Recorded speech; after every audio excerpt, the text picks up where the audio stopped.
বিশ্বনবী মক্কায় বসে বসে তাহাজ্জুদের সালাত পড়ে আল্লাহর কাছে দোয়া করলেন, আল্লাহুম্মা আইজ্জাল ইসলাম বিআহাব্বির রাজুলাইনি ইলাইক।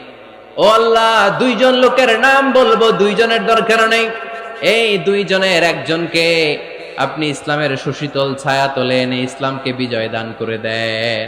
মুহূর্তের মধ্যে দোয়াটা কবুল করে নিয়েছে কে?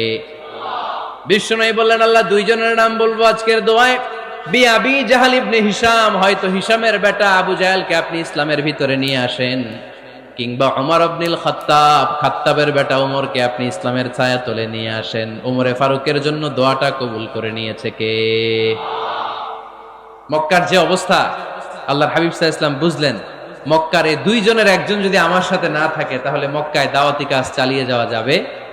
আল্লাহরে বললেন, আল্লাহ, বেশি চাই না, এই দুইজনের একজন, হয় আবু জাহেল নয় ওমর, হয় আবু জাহেল নয় ওমর।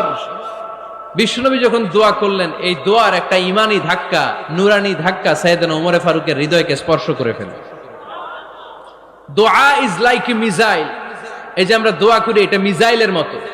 যুদ্ধে মিসাইল হামলা করে না? মিসাইল হামলা করার পরে এই মিসাইল লক্ষ্য বস্তুতে যে ভেদ করে, ঠিক কিনা?